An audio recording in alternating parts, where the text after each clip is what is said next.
Entonces, seguimos con la segunda parte de la clase del 23 de abril, y retomando con el tema de las tablas y de los estándares y demás, Rocío planteaba en el foro si las tablas podían fallar, si podían dar lugar a error.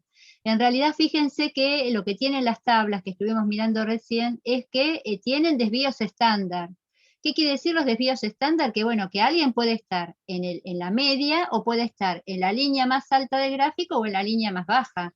Es decir, que hay, si pensamos en márgenes de error, hay muchas posibilidades de peso y que puede haber una diferencia de 10 centímetros de altura o una diferencia de más de 5 kilos de peso. O sea que esos son los desvíos estándar. El tema es cuando estás, o sea, no hay error cuando vos quedaste por debajo del gráfico, ¿sí? De las desvíos estándar, o cuando quedaste por encima. ¿Mm? Porque además eso se hace producto de, me acuerdo que la última medición que se había, una de los últimos ajustes que se hizo, se habían medido más de 2.000, 3.000 niños, y la primera se había hecho con una, o sea, piensen que se hace a nivel de sociedad científica, como es la SAP, con la que debe ser una de las sociedades científicas que mayor cantidad de socios tiene en el país, de medicina que mayor cantidad de socios tiene, y que se hace con una base de datos de chicos enorme. ¿Mm? Así que no hay margen para el error de eso. Y además, discúlpame, además son indicadores, el peso y la talla, de que a lo mejor existe alguna dificultad en ese niño o en esa niña que le da una pauta para profundizar a ver de qué se trata, ¿sí? Quizás lo que no puede suceder es que no haya una enfermedad por detrás o alguna patología, sino que se deba a otras causas, ¿sí? Tal cual, tal cual. Bien, y yo lo que voy a hacer, voy a tener abierta la nómina de preguntas que ustedes hicieron, pero más que ir lo voy a tener abierto por las dudas, lo tengo acá, ya lo acabo de abrir mientras que Cecilia estaba comentando, lo voy a tener abierto para si es necesario compartirlo, pero nos gustaría que pudiésemos analizar cómo incide, en esta segunda parte de la clase, analizar cómo incide el crecimiento en la práctica de la actividad física, y sobre todo pensando en el futuro de esa práctica en aquellos que hacen no solamente de la actividad física, sino sobre todo del deporte, un medio de vida, ¿no? Que se dedican al deporte de manera profesional. Y cómo incide esas variantes en el crecimiento, sobre todo a partir de los parámetros que hacen a la conformación de un determinado biotipo, cómo inciden en el futuro, no solamente en la vida, sino en el futuro, las decisiones profesionales de los niños. Y bueno, y sobre eso ustedes discutieron un montón en el foro. ¿Hay alguien que quiere tomar la palabra y decir, bueno, yo pienso, por ejemplo, cuando analicé, alguien que nos pueda hacer una síntesis para aquel que pueda haber estado un poco distraído durante la semana y se lo perdió? Cuando pensamos en el crecimiento, que dijimos que es un parámetro cuantitativo, que nosotros vemos que hay un cambio de forma y de cantidad, también sobre ese factor inciden aspectos cualitativos, por ejemplo, la maduración hormonal, ¿no? Y una de las hormonas que inciden en el crecimiento, ¿cuál es? ¿Cuál es la hormona que muchos de ustedes buscaron en estos días para tratar de ver qué le había pasado a Messi? ¿Quién nos cuenta? ¿No es la somatotropina? Sí, muy bien, Alan. Perdón. Sí, puede ser somatotropina, de acuerdo a cómo se lo lea, o somatotrofina, ¿sí? Tropina porque como en inglés a veces aparece con tropos en lugar de trofos, puede ser somatotrofina o somatotropina. Fíjense que es muy importante entender cómo está conformada la palabra. Acuérdense que somato quiere decir cuerpo y trofos quiere decir alimentación. Siempre que hablemos de trofos, ¿sí? Por ejemplo, hipertrofia, ¿no? Trofos, el sufijo trofo siempre habla de alimentación, de aumento de tamaño. Y somato quiere decir cuerpo. Entonces, Lo que estamos pensando es en una hormona que actúa sobre el crecimiento del cuerpo, la somatotrofina. ¿Y quién secreta la somatotrofina? Que esa es toda información que ustedes buscaron online. La glándula pituitaria. Está complicado, perdón. Pituitaria, bien. ¿Y qué otro nombre tiene la pituitaria? Mejor que todo. Alguien lo encontró, ya lo puso ahí en el foro. ¿Cómo se llama la pituitaria? Se la conoce como glándula pituitaria o... Hipófisis. Muy bien, la hipófisis, tal cual, Daniel. Entonces, la hipófisis o pituitaria es la glándula que secreta la somatotrofina, que es la responsable del crecimiento. ¿Y dónde está la hipófisis? Bien, acá. Yo te diría, mira, Daniel, yo te diría que no está acá, está acá. Está adentro, en la silla Sí, turca, pero ¿no? sí, ¿y dónde está la silla turca?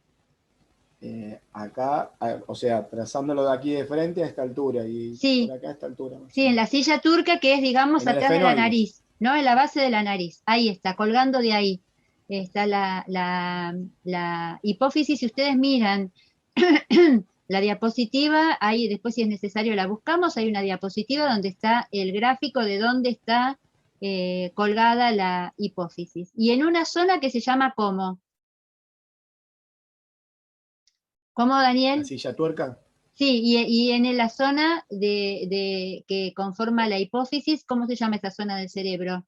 Además de la silla turca. Hipotálamo. El hipotálamo. Sí, muy bien. Entonces, toda esa información importante está en el cerebro, en una zona que se llama hipotálamo, ¿sí? Hipo debajo, tálamo es una zona del cerebro, es decir, la zona que está por debajo del tálamo, es una zona muy importante para la percepción, porque el tálamo es la que filtra la información que llega a la corteza. Entonces, en el hipotálamo hay una glándula, ¿sí? Es decir, hay un lugar específico, hay un órgano, ¿sí? Como una bolsita que se llama hipófisis, y la hipófisis es la que secreta la somatotrofina. Bien, ¿y qué hace la somatotrofina?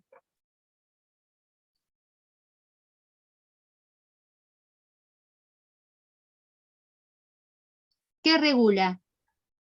El metabolismo. Los cambios de la talla. Regula el metabolismo, ¿sí? Pero fundamentalmente lo que regula es la hipertrofia, la hiperplasia de las células, los procesos hiperplásicos, ¿sí? Y sobre todo, sobre lo que actúa es sobre la talla y el peso. Entonces, la somatotrofina lo que define es por ejemplo, cuando hay picos de crecimiento, tanto de 0 a 2 años como en la pubertad, a partir de los 10 en las nenas y a partir de los 12 en los varones, hay un aumento de la secreción de la somatotrofina para que se dé ese aumento más importante de la talla y del peso. ¿Y qué pasó en el caso de Messi?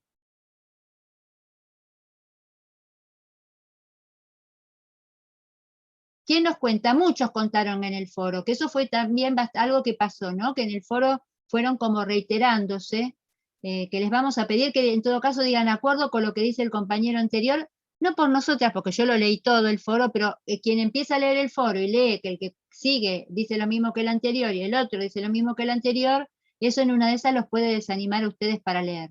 No es nuestro caso, yo lo leí a todos, ¿sí? Pero bueno, alguien que nos cuente qué pasó con Messi. Profe, Facundo. ¿puede ser que le hacía falta esta hormona? No se desarrollaba normalmente y por eso se tenía que dar inyecciones para poder estimular esta hormona. Tal cual, Facundo. Y vamos al principio. ¿Y cómo se dieron cuenta que Messi le pasaba algo a Messi? Porque no crecía como debía hacer para su edad. ¿Y cómo se dieron cuenta que no crecía para su edad? ¿Qué habrán usado los que se dieron cuenta que no crecía? La tabla. La tabla. Parámetros. Tal cual. Esa es la idea, ¿no?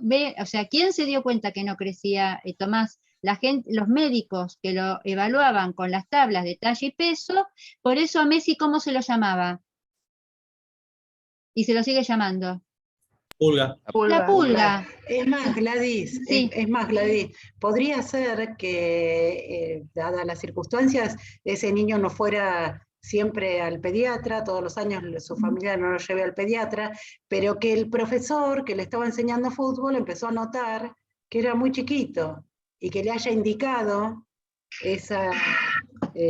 por eso es importante que ustedes lo sepan, ¿sí? Porque por ahí te llama la atención y decir, este no está creciendo. Y le recomendás a su mamá o a su familia que lo evalúe un médico, que lo lleven a estudiar a un médico, ¿sí? Es lo que comentábamos y venimos comentando en cada clase de la función que tiene el licenciado en actividad física y deporte, siempre, y sobre todo en estas edades iniciales, de donde es tan importante la talla, el aumento de los parámetros del crecimiento, la función que ustedes pueden cumplir de promoción, ¿sí? Promoción justamente difundiendo la práctica de la actividad física y prevención no solamente de enfermedades, sino a partir de ver esto, ¿no? De situaciones que les llama la atención, ya sea por la morfología corporal de los chicos o inclusive por las formas en las cuales los chicos se mueven, se vinculan con los demás, responden a las consignas que ustedes les plantean. Entonces, esto se dio con Messi. Y bueno, y todo lo que los que vieron el video, que los invitamos a que lo vean, en el video está explicado, todo lo que Messi, no solamente que se relata, sino lo que le pasaba a Messi. Y concretamente, ¿cuál es la incidencia de que alguien que está compitiendo no haya alcanzado los parámetros esperados para su edad? Algo hablamos de la edad biológica y la edad cronológica. ¿Qué pasa cuando un chico, que vieron que en general nuestras categorías están organizadas por edad cronológica, no por edad biológica? Un chico que no está dentro de los parámetros, ¿qué le pasa respecto de su edad biológica? Sobre todo si uno lo pone en una situación de competencia. Que no tiene las ventaja. intelectuales. Ahí Jonathan está diciendo a alguien y algo y alguien más. ¿Qué decía Jonathan? Que no tiene las capacidades intelectuales todavía desarrolladas como para estar a la altura de los demás que sí que la tienen, básicamente. Sí, esto que trae Jonathan es un comentario que hicimos ayer respecto del riesgo si nosotros usásemos edad biológica en lugar de edad cronológica, ¿no? Si nosotros agrupamos a nenes por edad biológica, es decir, por la talla que tienen, en una de esas se nos junta uno de 6 con uno de 8, ¿no? O uno de 9, es decir, uno que no puede, todavía no salió del egocentrismo y no puede vincularse con otro que ya está, la tiene reclara, ¿no? Entonces el de 6 es alto, ¿sí? Pero no entiende nada. Y si lo pensamos respecto de Messi, que Messi estaba jugando con nenes de 9, 10 años en las inferiores de Newell's e iba a jugar un partido, ¿qué es lo que dice Messi que le pasaba? ¿Puede ser, profe, que quiera decir lo de la desventaja? O sea, es ventaja de lo que es físicamente. ¿Y qué decía Tomás Messi? Cuando lo entrevistan, ¿qué dice? La verdad no me acuerdo de la entrevista, pero así por suponer es que él al tener esa contextura física no podía ganarles, por ejemplo, en poner cuerpo o cubrir la pelota porque lo empujaban como si fuera una pluma.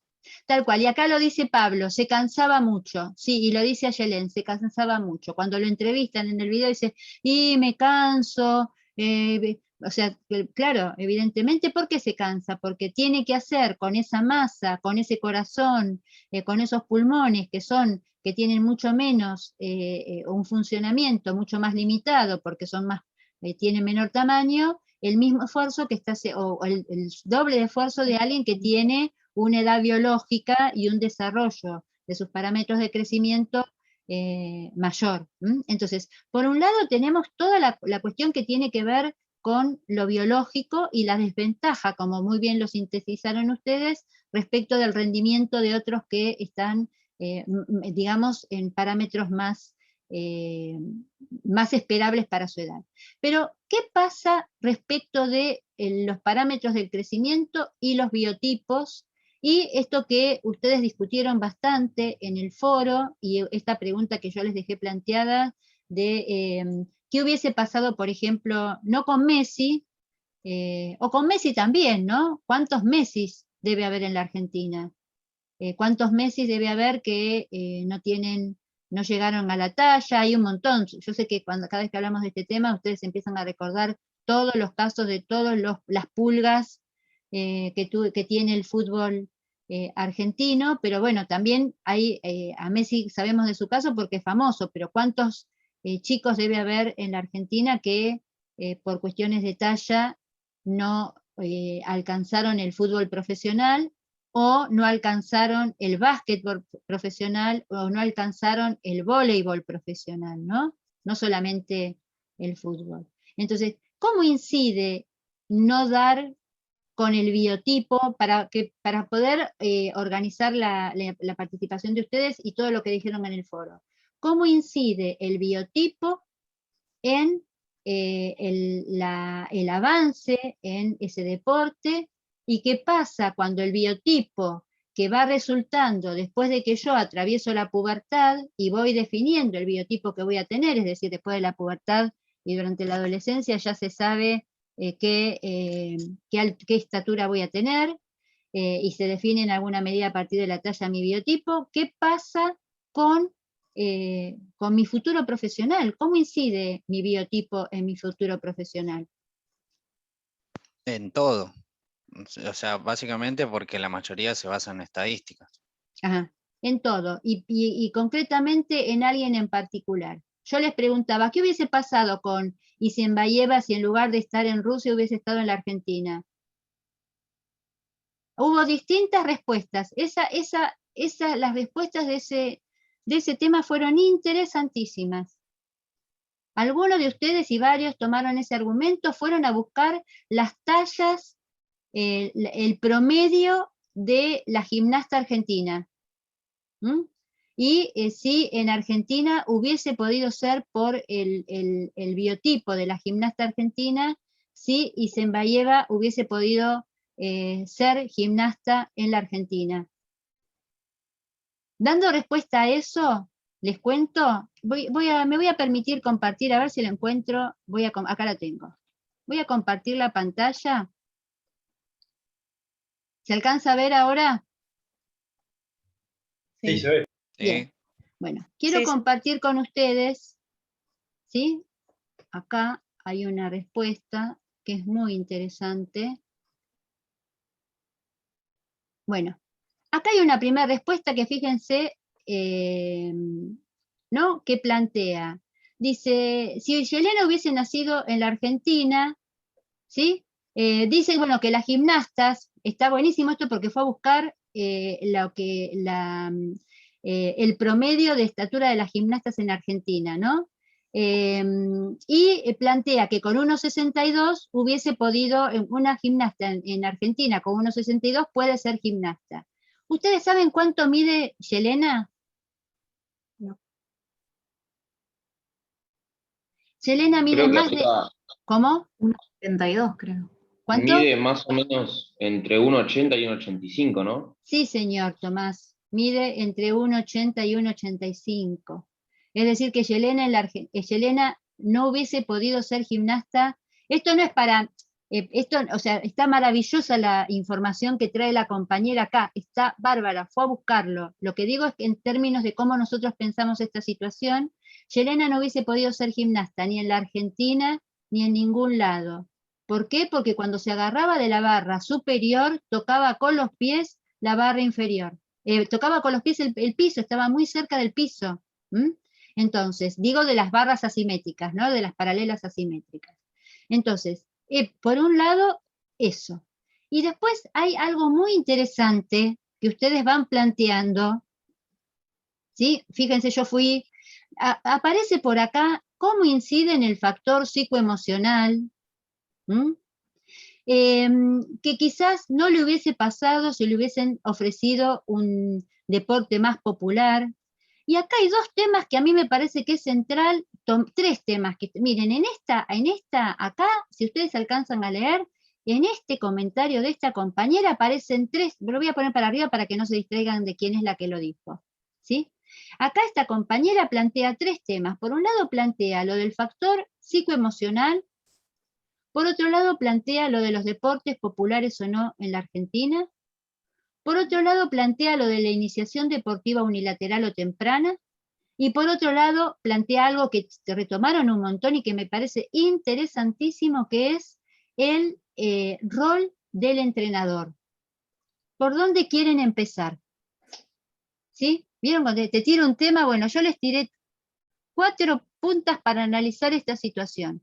¿Qué pasa con lo emocional de un chico Messi o Isinbayeva que llega a la pubertad y que cuando tendría que empezar a acentuar o sea, a especializarse, porque vamos a ver en esta materia que la idea de la especialización deportiva debería comenzar en la adolescencia, no antes? ¿Qué pasa cuando después de, como Isinbayeva, desde los 5 años estaba metida dentro de un gimnasio, llega a los 15 y mide 1,80 y 2, 3 y quiere ser gimnasta? ¿Qué pasa con esa nena? O con ese... Profe, ¿puede ser que arranque ahí lo que es la del profesor? Diría yo, porque el profesor encabeza todas esas cosas. Y a ver, ¿cómo lo pensás? A ver, empezá por una, Tomás, para que no tengas que explicar todas. A ver, vos como... Yo hablo como el rol de profesor. Sí. A ver, yo hice el curso de personal, de preparación física. Sí. Y muchas veces los cursos tratan de salir de lo que es la práctica y, ¿cómo se dice? Dame un segundo. Sí. Me trabé ya. No, que se tratan de salir... Ahí está, de integrar lo psicoemocional, porque es un tema muy importante en lo que es el ámbito deportivo. Ajá. Y que nosotros, como profesionales, sí. Tenemos que saber adaptarnos a eso. Uh-huh. Y darle al chico confianza, darle nuestro consejo de nuestra propia experiencia, poniéndolos desde su punto de vista. Uh-huh. Bien. Bien, eso es para poder acompañarla tanto a Yelena, está muy bien, o sea que el acompañamiento o la consideración de la dimensión afectiva e intelectual es central. Por eso el abordaje, van a ver que a medida que nosotros vayamos analizando las distintas etapas del desarrollo motor, siempre vamos a analizar en qué etapa del desarrollo afectivo e intelectual está esa persona. Ese niño, o ese adolescente, o ese puber, o ese viejo. Entonces, bien, hay alguien que tiene el micrófono abierto. Bueno, entonces, por un lado, tenemos ese acompañamiento, pero en este caso en particular, pensémoslo, no desde el profe, desde el niño. ¿Qué pasa con un niño que viene dedicando toda su infancia a un deporte? Fíjense, acá hay un concepto muy importante que plantea esta compañera, que es la iniciación deportiva unilateral y temprana. ¿Qué quiere decir unilateral? Isinbayeva desde desde los 5 años hasta los 15, ¿qué hizo? ¿Qué deporte? Gimnasia. Messi, desde que era chiquito, 5 o 6 años, hasta los 12, 13 que se va antes, 11, 12 que se va al Barça, ¿qué hizo? Fútbol, ¿sí? Entonces, Messi solamente hizo fútbol y Isinbayeva solamente hizo gimnasia. Sí, Celia. Sí, perdón, no tuvieron la posibilidad de indagar en otras actividades deportivas que por ahí estaban más dentro de sus capacidades y su desarrollo físico iba acompañando, porque cuando llegaron a una determinada edad, su biotipo no los acompañaba para eso. Ahí se quedó tildada. Quedaste tildada, Celia, pero no te preocupes porque tu idea se entendió perfecto. Y acá Pablo pone, ¿no? Que se sienten una frustración muy grande. Tal cual. El tema es qué pasa, digamos, qué decepción grande en esa expectativa de logro que tenía ese niño o esa niña, ¿verdad? Entonces, fíjense esto que plantea Pablo, Celia, que ahí Celia se entendió, quedaste congelada, pero se entendió perfecta tu idea, ¿eh? Se entendió Sí, perfecto. se Bien. me congeló y Sí, después apareció Cecilia, perdón. Quédate tranquila que se entendió perfecto y que Cecilia retomó con la idea de la frustración. Entonces, por un lado, estos dos ejemplos, tanto de Isinbayeva como Messi, para poder ir redondeando el concepto, lo que nos demuestran es que durante toda la niñez, la infancia y hasta incluida la pubertad, tenemos que tratar de ofrecerle a quienes hacen actividad física y deporte una iniciación deportiva polivalente. ¿Qué quiere decir polivalente? Darles la oportunidad de que prueben, practiquen y disfruten de distintas formas de actividad física. E inclusive, si fuese posible, hasta actividades que no tienen que ver solo con lo deportivo, sino también con lo expresivo, con la danza, distintas formas de danza. ¿Por qué? Porque no sabemos, más allá de que tenemos alguna anticipación, justamente todos los que hacen antropometría, es decir, todos los que hacen mediciones y hacen somatocartas, en un lugar donde se suelen hacer muchas somatocartas para quienes hacen iniciación deportiva, en el club de amigos, durante mucho tiempo a los chicos ya a partir de los 7, 8 años empezaban a hacerles somatocartas. ¿Por qué? Porque con una somatocarta se da, yo puedo llegar a anticipar o a vislumbrar qué posible biotipo va a tener. ¿Qué posible? ¿Sí? Porque nada es matemático. Entonces, como planteaba la compañera en el foro. Entonces, ¿cuál es nuestra obligación? Evitar la especialización temprana. ¿Por qué? Porque después, primero va a haber una frustración. Esto que dijeron ustedes. A ver, para mí, imagínense si Messi, y el Messi, los padres, el club, ¿sí? Si no hubiese con el tratamiento hormonal alcanzado el 1,69 m que mide. Imagínense si Isinbayeva, después de haber estado, que la madre la llevaba con frío, con calor, como buena rusa, imagínense la importancia de la práctica de la gimnasia en Rusia y del deporte en Rusia. La llevaba, llovía, la llevaba todos los días, llegó a los 15, bien, te jubilaste, nena, andate, me dice un 85, ¿sí? Entonces, ¿qué pasa con esas formaciones deportivas unilaterales? Y pensando en Isinbayeva, que es algo que ahí quedó planteado, qué importante el rol de ustedes, no solamente para la contención, sino para la posibilidad de reorientación, de canalizar hacia otra posibilidad deportiva. Es decir, que ustedes no están formando un deportista, ustedes están acompañando el desarrollo de una persona. Y ver de qué manera sí, Celia. Muchas veces pasa que más allá de que el formador, el profesional que esté formando a los chicos, la incidencia de los padres depende de la zona de residencia, de la cultura y de los tipos de actividades que, como decía usted recién, en Rusia la gimnasia, por ejemplo, es muy importante y la mayoría de las nenas calculo que van a hacer gimnasia porque es muy importante para ellos, como el fútbol acá para los chicos. Entonces, esto de culturalmente encajonarlos en una actividad física y no darles la posibilidad de ellos también indagar, como dice usted, en distintas actividades y probar, porque no solo es una cuestión de biotipo, sino también de que la persona no se sienta frustrado el día de mañana a hacer un deporte con el cual no se encuentra ni cómodo, ni físicamente con las posibilidades y se siente en desigualdad. Yo creo que tiene mucho que ver también el factor cultural y familiar que viene detrás de todo eso.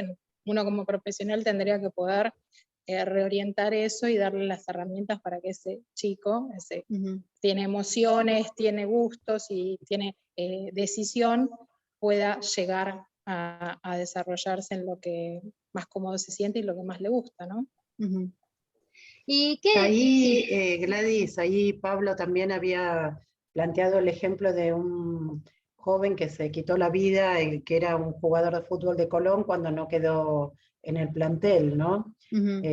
Justamente, esa es como el ejemplo máximo que con todas las recomendaciones que está dando Gladys, ustedes pueden favorecer, digamos, o favorecer para que se pueda reorientar o que no sea la única chance de su vida, ¿no? Sino que tienen poder presentarle distintas propuestas. Sí, profe, yo puedo compartir algo. Sí. ¿Quién habla, Alan? Alan, sí. Sí. Ahora más que nada que estoy acá cursando esto y enterándome de cosas, ¿no? Como que me doy cuenta más que nada del rol importantísimo que tendremos más adelante cuando nos podamos recibir. Yo, bueno, soy futbolista y más que nada, ahondando en ese tema, es un ambiente muy hostil y deberíamos cambiar un poco lo que es la visión en los chicos, de hacerles entender que no es solamente, que no es el fin del mundo, sino jugar más adelante. Además, es otra cosa que también está como muy vista, es como que se la juegan mucho y muchos dejan de estudiar por seguir jugando al fútbol. Entonces, cuando dejan todo para cumplir un objetivo y no se cumple, ahí es donde viene la frustración mucho más grande, como que dejaste toda tu vida por algo que no se cumplió y llegaste a un punto que no sabes qué hacer. Y es un ambiente que si no servís, chao, afuera, no es que te dicen, bueno, no servís, listo, no me interesa, tengo 1000 pibes más.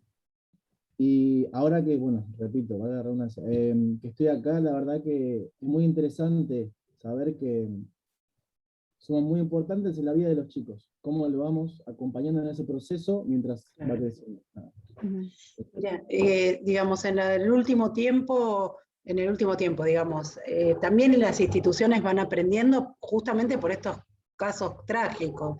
Y entonces, en las divisiones inferiores, cuando traen a los chicos, por ejemplo, en San Lorenzo o en los distintos clubes de primera, les obligan a terminar la escuela secundaria, o sea, hacen un seguimiento.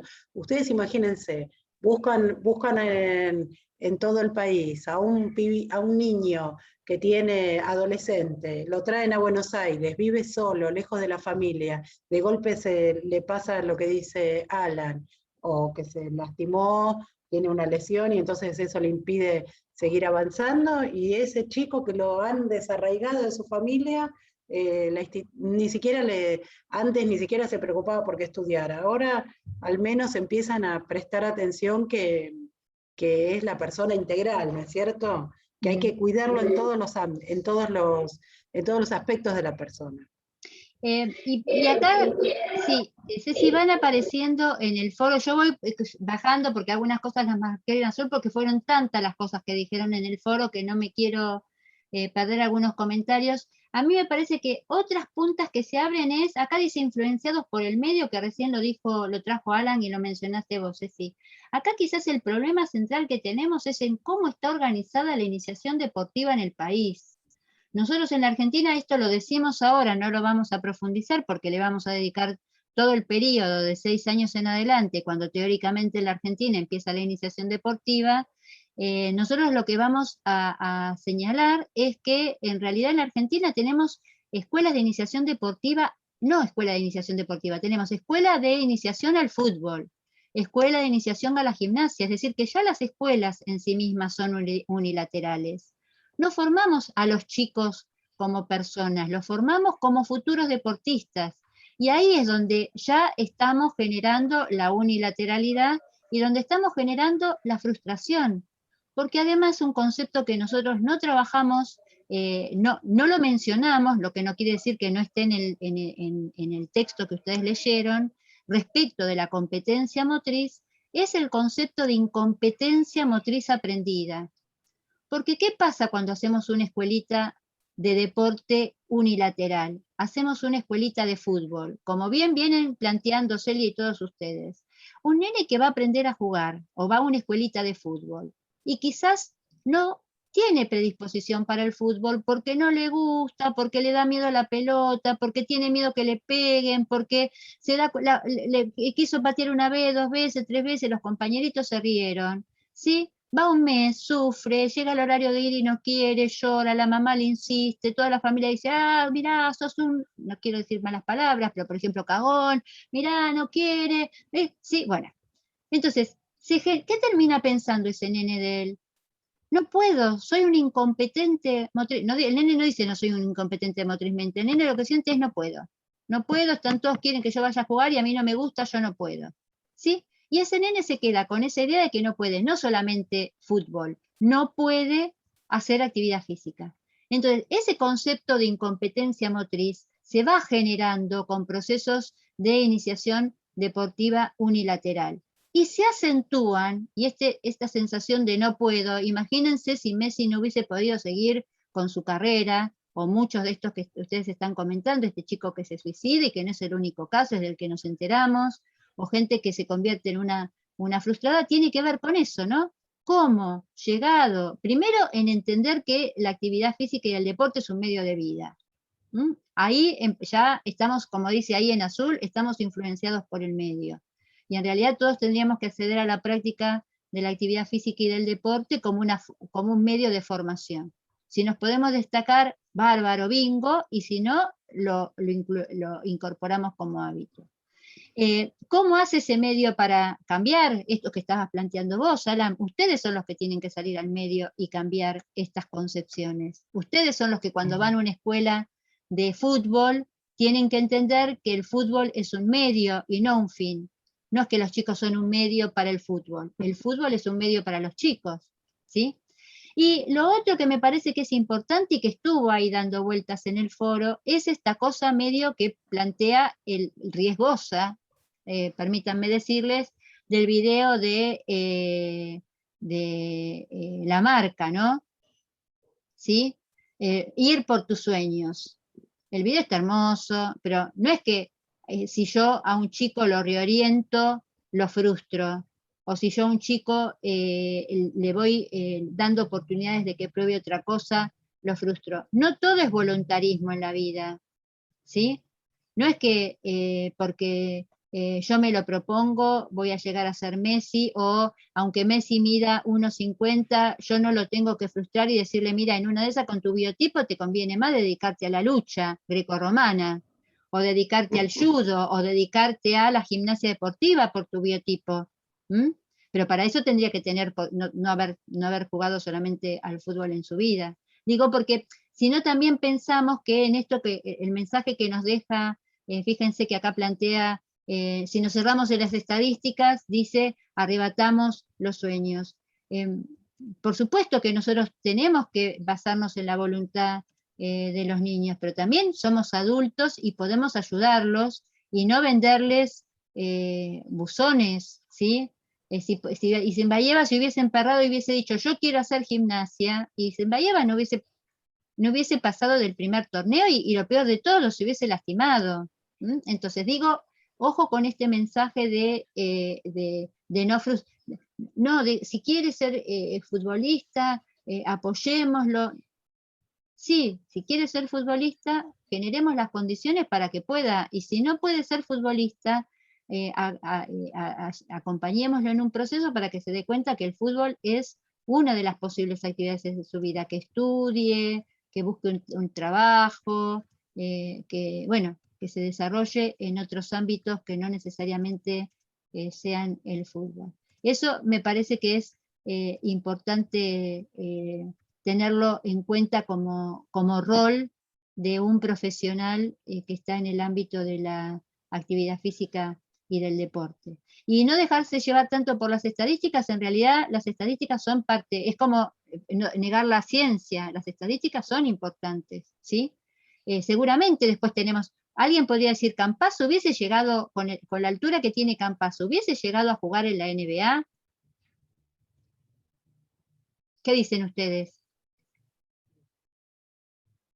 ¿Todos saben de quién hablo? De Campazzo, el jugador de básquetbol. Estadísticamente no. ¿Es el que es No. bajito? ¿Cómo? No he podido. No hubiese podido, pero evidentemente desarrolla otras habilidades y juega dentro del equipo de básquetbol en un puesto donde la altura no es tan determinante. Entonces, eso también existe como posibilidad. Pero no es que fíjense que no está llena la NBA de campazos que midan esa estatura, ¿no? La NBA es más, hasta el propio Ginóbili era bajo para la NBA, con casi 2 metros de estatura. Bien, entonces, fíjense, volviendo al tema del biotipo y volviendo al tema de crecimiento, y ya pensando en darle un cierre a esta clase y dejar planteada el tema para para que ustedes tienen, que ya lo tienen abierto y algunos ya estuvieron participando, que se complementa con este, que es el de la maduración.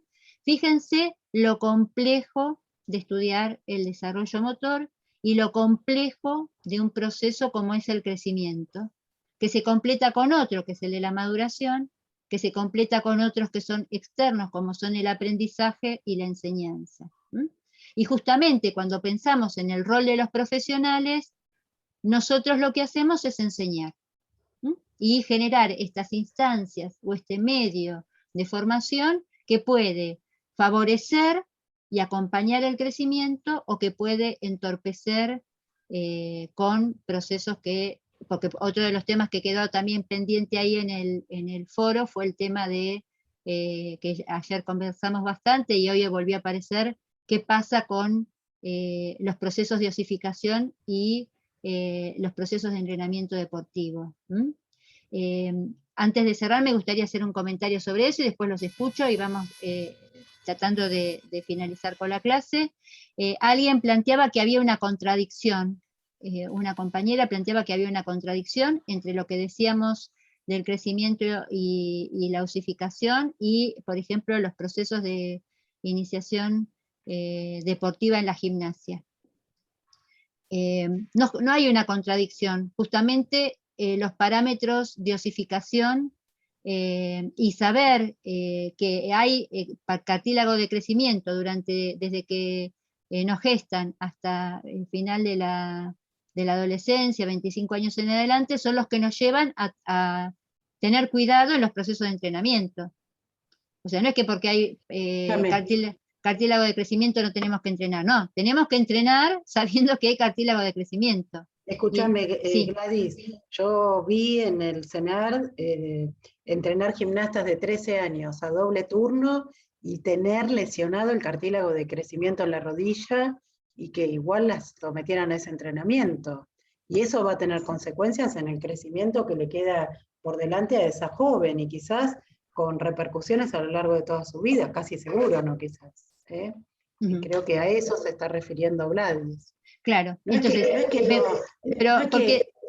sí, lo que pasó ahí es que en el foro una estudiante planteó que había una contradicción entre lo que decíamos respecto del cartílago de crecimiento y la propuesta de iniciación deportiva a la gimnasia. ¿Se entiende? Claro. ¿Se entiende? Entonces dice, ¿cómo si hay cartílago de crecimiento podemos iniciar a la gimnasia? Si hay cartílago de crecimiento tenemos que hacer actividad física, porque comentamos que la actividad física es muy importante para la osificación, porque la tracción sobre el periósteo, ayer lo explicaron ustedes y lo están viendo en anatomía con el profesor Judd, todo el proceso de osificación necesita de cierta carga sobre el hueso para justamente ir logrando la fijación del calcio. Lo que tenemos que evitar por eso esta materia tiene esa finalidad, ¿sí? Alertarlos de que como hay procesos de dosificación hay que ser muy cuidadosos de las cargas. ¿Sí? O sea que una cosa no quita a la otra. Hay procesos de dosificación y tiene que haber ejercitación. Es más, si no hay ejercitación, se dificulta la osificación. Y un montón de otros procesos. Ya dijimos la semana pasada la incidencia que tiene la falta de actividad física en los procesos de construcción de los programas motores, de la coordinación, del dominio de sí, del esquema corporal, cómo incide en todos los procesos que hacen a la organización de la motricidad. Recuerdan que hablamos de la motricidad como ese conjunto de procesos y funciones que no son solamente musculares, ni óseos. Bien, no sé cómo vamos hasta acá. Yo creo que hemos abordado las distintas, me voy a ir, mientras que ellos van pensando alguna pregunta, yo voy revisando. Alguien quería comentar algo recién, Gladys. ¿Quién? Me parece que Francisco iba a comentar algo. Lo que quería preguntar entonces era que si hay que acondicionar la clase para cada momento de la edad. ¿Qué te parece? Más o menos eso sería. ¿Qué le contestamos a Francisco? ¿Vos qué te parece? Jonathan, ¿qué le contestamos a Francisco? y que, por supuesto, porque lógicamente, según la edad, el proceso de dosificación es diferente y hay que prestarle diferentes atención. Sí, sí, y Francisco, y es tan cierto esto que te plantea Jonathan, que justamente esta materia, desarrollo motor, surge a partir de que yo te diría, a partir de la década del 50, el 60 en adelante, cuando ustedes, ni yo había nacido, en la del 60 sí, ya había nacido, pero en la del 50 no, empiezan esta posibilidad de práctica del deporte en los niños, que ya venía de antes, pero empiezan a tener una mirada de reconocer que no es posible hacer una transposición. Transposición es decir, paso esto de acá a acá. No puedo entrenar a los niños de la misma forma que entreno a los adultos, ¿sí? Y justamente esta carrera, y ustedes están ahí cursando esta carrera y esta materia a partir de esta comprobación. No puedo aplicar en la infancia los mismos métodos de entrenamiento que aplico en el fútbol de primera. ¿Qué pasa en futsal, donde práctica a la cual acceden, o fútbol infantil, no sé cómo lo llaman en este momento, las ligas infantiles, Babi, Papi, todas las ligas? ¿Qué pasa? Quizás el ámbito del deporte del fútbol infantil sea uno donde todavía nos esté costando más que lleguen estas ideas que estamos trabajando en esta materia. ¿Por qué? Porque quienes están a cargo de esas prácticas en los clubes son idóneos. Papás que fueron exfutbolistas o que en algún momento de su infancia practicaron fútbol con alguien que era un exfutbolista, entonces les hace hacer a los nenes lo mismo que él hacía cuando tenía 20 años. Y entonces, esa transposición de los métodos de entrenamiento y de los ejercicios que se hacen con los adultos no pueden hacerse con niños. Y lo mismo pasa con muchas entrenadoras de gimnasia o muchos jugadores de básquetbol, donde en el ámbito de la gimnasia empieza a haber licenciados en actividad física y deporte, que no son solamente ex gimnastas, porque un ex gimnasta, ¿qué hace entrenando a las niñas o a los niños? Los mismos procesos de entrenamiento, de rendimiento que le hacían a él. ¿Se entiende? Entonces, justamente esta materia lo que tiene que ayudarlos a entender es que la base del aprendizaje motor, ya sea de deporte, de danza, de lo que sea, es conocer el desarrollo motor. ¿Sí, Francisco? Para poder enseñarle a... Mira, ustedes cuando termine esta materia van a hacer el trabajo práctico de síntesis, donde en 2 carillas te va a quedar resumida la materia. Todavía no se los planteamos porque eso se empieza a hacer a partir de la unidad 2. El día que a vos te llame el director del departamento de deportes de San Lorenzo, de la división inferior de básquetbol, y te diga, Francisco, ¿vos de qué deporte venís, Francisco? ¿Está ahí? ¿De qué deporte venís? De taekwondo. Bien, buenísimo, buenísimo, del taekwondo. Me encanta el taekwondo. ¿De qué venís? ¿De la ITF o de la WTF? ITF. ITF, bien. ¿Sabés que tenemos en la universidad? Tenemos un convenio con la federación, y ¿sabías eso, no, Francisco? Sí, sabía. Bien. Justamente la profesora estuvo participando de un curso para, digamos, sintéticamente transmitir todo esto que ustedes están aprendiendo. Bien, ¿y lo conoces al profesor Piastrellini, Francisco? No. Bueno, el director de la carrera, el profesor Piastrellini, que lo vas a tener en principios del entrenamiento, él es el que es nuestro nexo con la ITF. Bueno, por ejemplo, Francisco, para vos va a ser central. Suponete que te llama se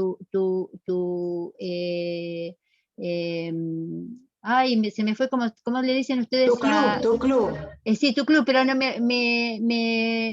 ¿cómo se llama tu instructor? Tu sensei, te llama tu sensei. Gracias, Celia. Te llama tu sensei y te dice, Francisco, yo quiero que a partir de la semana que viene vos te hagas cargo del grupo de 8 a 10 años. Vos decís, pero pará, yo vengo a entrenar con los grandes, yo me olvidé de lo que hacía cuando tenía 8 a 10 años, y me olvidé de lo que pueden hacer los chicos de 8 a 10 años. Entonces, ¿qué vas a hacer? Vas a ir al trabajo práctico de síntesis y vas a buscar 8 a 10 años. ¿Hay pico de crecimiento? No, el crecimiento es regular. ¿Hay pico de peso? No, también es regular. A ver, ¿y qué puede hacer el de 8? Bien, y te vas a ubicar, lo primero que vos tenés que poder hacer cuando vas a tomar el grupo de 8 a 11 o de 8 a 10, es repasar qué características del desarrollo motor tienen los chicos en ese momento.